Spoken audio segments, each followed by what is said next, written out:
Magandang araw po sa inyong lahat mga kababayan at welcome back dito po sa PNR at eto nga mga karibin natin. Eto na, sumugod na. Nako, hala BBM pinalaya sa palasyo. Pres Marcos iniwan na ni Bersamin. Ayan mga kababayan, patungkol po riyan ang ating alamin at bibigyan ng reaksyon ngayong araw na ito. Pero bago po ang lahat mga kababayan, sa mga hindi pa po nakapag-subscribe sa ating munting channel ay pa-subscribe naman po. At palike na rin po ng video ito. Maraming salamat at eto na nga. Simulan na po natin to.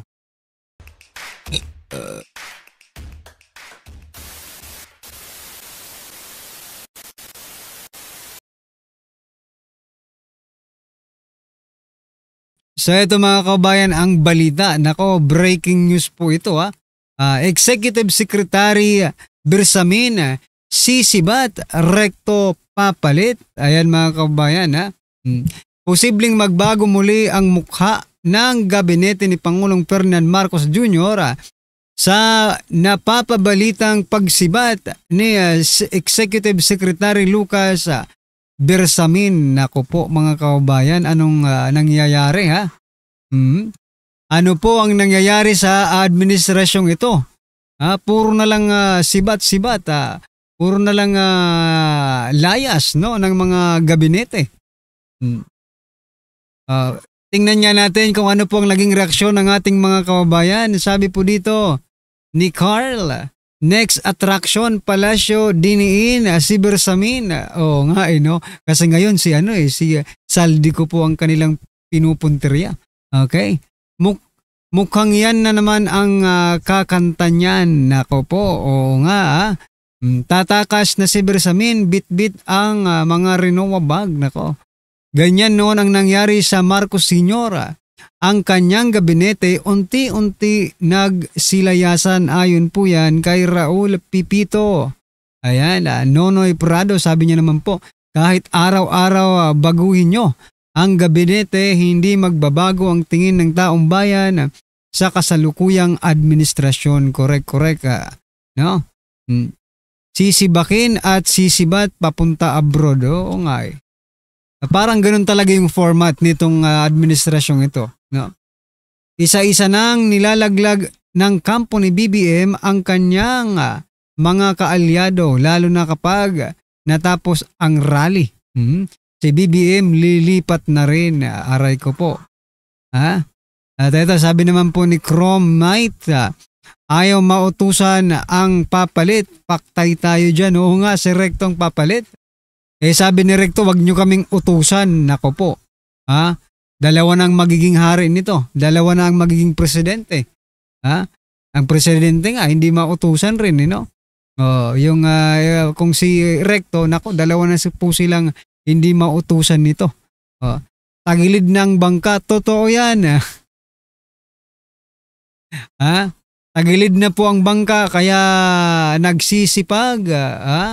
Talunan na po yung tao ng tauhan ng bangka. Nako po. Ano po ang masasabi nyo dyan mga kabayan? I-comment nyo na lang. Good luck sa'yo Bersamin. Kurap din pala itong si Bersamin sabi dito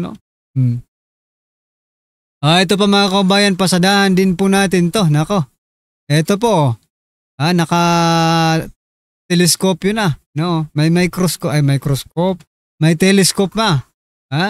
Si President Bongbong Marcos Jr. Ayan Sabi po dito sa Ang Balita ngayon, Marcos Jr. nakatutok at minomonitor ang rally. Ayon sa Presidential Communication Office or PCO, Secretary Dave Gomez, nasa Malacanang si Pangulong Ferdinand Marcos Jr. at minomonitor ang kaganapan sa Quirino Grandstand habang nagpapatuloy ang rally ng Iglesia ni Cristo. Ayan mga kabayan, siguro ko kabadong-kabado na ito Kabado na ba? Pwede na kayong magligpit-ligpit dyan ang tawag dyan pag aalis na. Pwede na kayong mag-impake. Pwede na kayong mag-impake dyan. Nako. Habang dagsa at unti-unting lumalaki ang bilang ng mga tao sa Quirino Grandstand, nitong ngayon po yan, ngayong linggo, tumutok tumutok lamang si Pangulong Ferdinand Marcos Jr. mula sa Malacanang upang bantayan ang sitwasyon. Aray ko po ha. Bakit naman binabantayan ang sitwasyon? Kabado na ba kayo? Ha? Ano po ang naging komento ng ating mga kababayan? Teka nga. Okay, ito sabi po dito. Huwag siyang matakot po kasi ang taong bayan o ang taong walang ginawa sa bayan o sa bansa at ang trabaho ng maayos kahit nasa kalsada at wala kang mga bodyguard, walang sisita o matatakot, di ba? Yan, sinasabi si Jesse Robredo, Angelo Reyes, na sana buhay pa sila para may madaling managot sa mga magnanakaw na at tularan sila. Kung sino ang tuwid, yun ang nauna. Kung sino ang hangal, matagal mamatay at mamayagpag pa sa kalsada. Aray ko po. Ang haba ng komento mo, pre. No, ayun po yan kay Renato.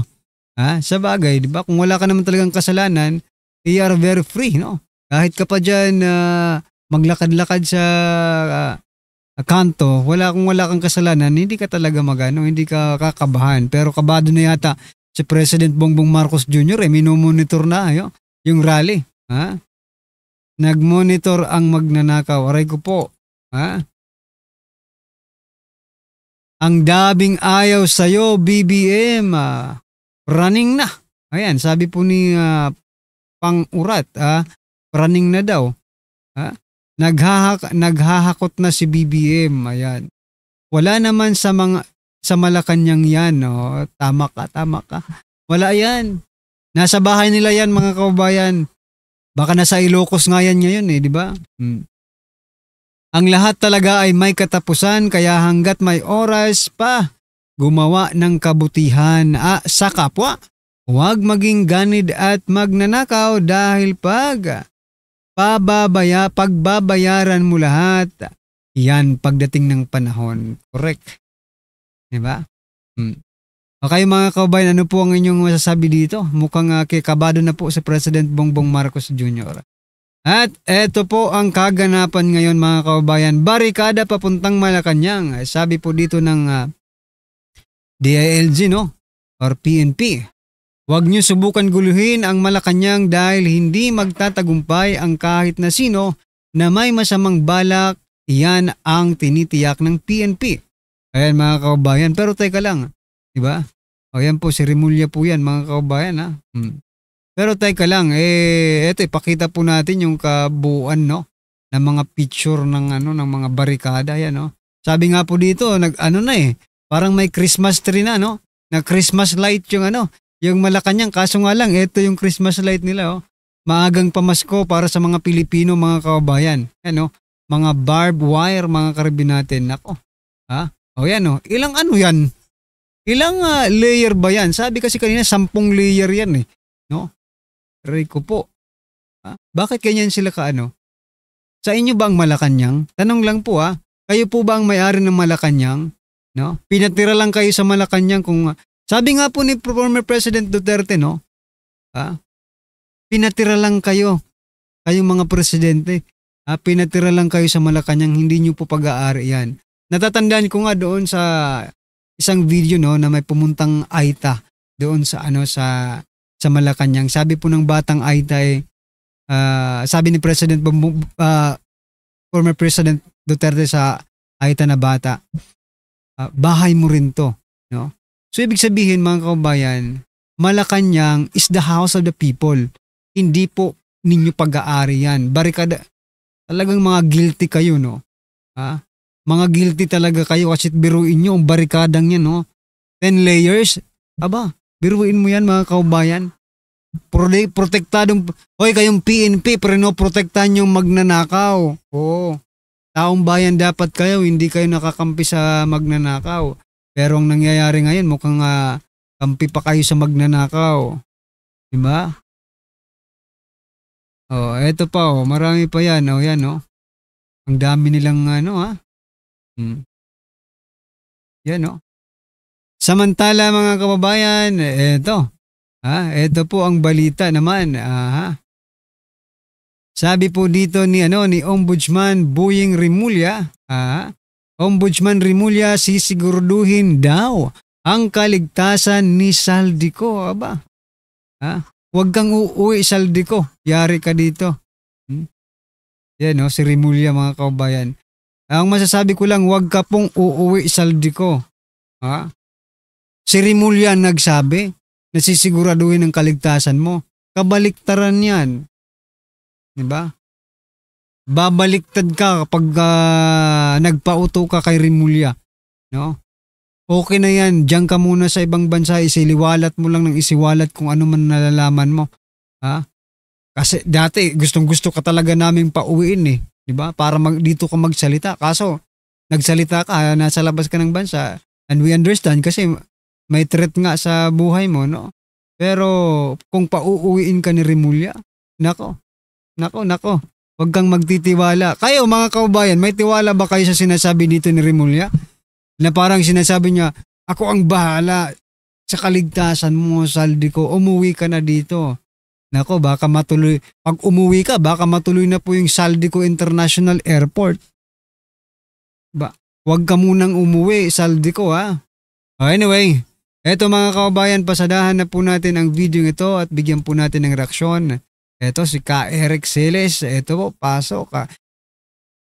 Malumanay, nagpabangag-bangagan, yun pala tarantado at demonyo talaga ito si Marcos. Ngayon, isa lang ito sa example na ipinapakita ni Ginoong Saldico kung paano kagahaman, katarantado at kabalasubas itong magpinsan na si Romualdez at si Marcos, lalo na si Marcos. Tarantado at gago na Marcos Jr. ay nagmaang-maangan at nagpa-inosente-inosente na kunwari wala siyang alam sa mga nagaganap ito at pinapalusutan siya nila Saldico at ng mga sindikato na alipores ni Romualdez. Yun pala, siya talaga ang pasimuno ng pagnanakaw na ito. Bitay na uri ng parusa, nararapat na bitayin ito si Marcos. Ang tarantadong presidenteng ito, siya pala talaga ang pasimuno. Mas grabe ito kademonyo kaysa kanyang tananawagan po ang Marcos Resign Movement.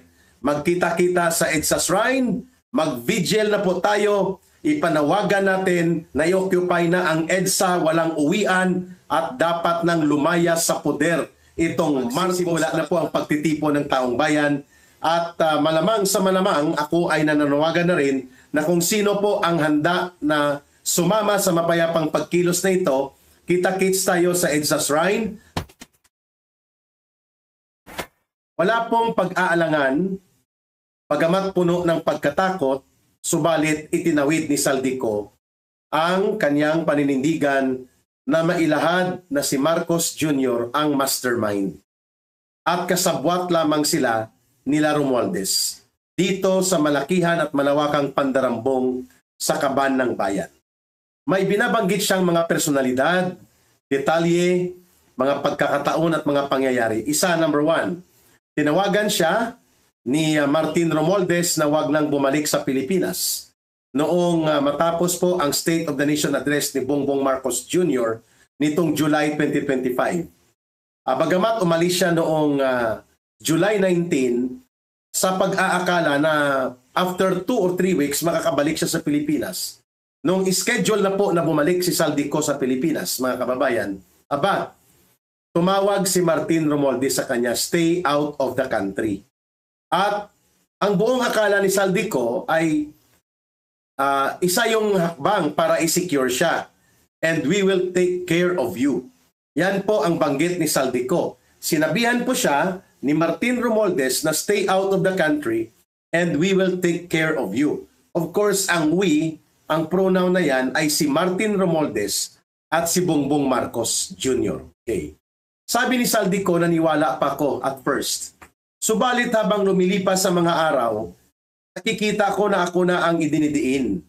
Ako na ang sinisisi at ginawa nila akong poster boy sa kanilang kampanya kunwari kontra korupsyon at pagnanakaw sa kaban ng bayan. Subalit nanahimik pa rin siya.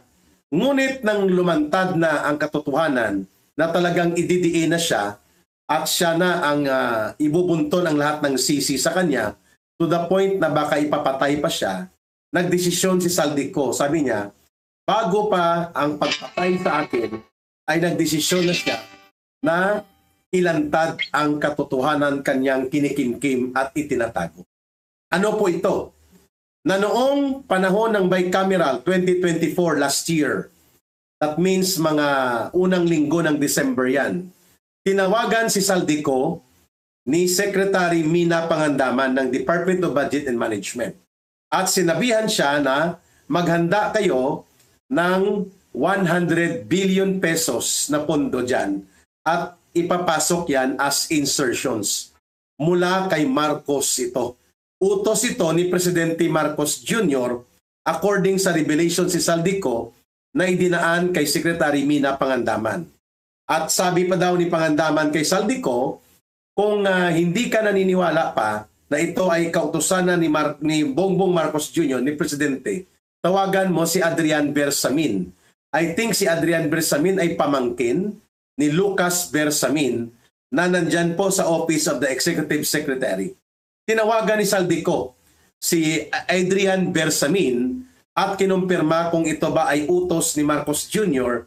na magpasok ng 100 billion pesos sa 2025 budget at gagamitan ng BICAM na palusot.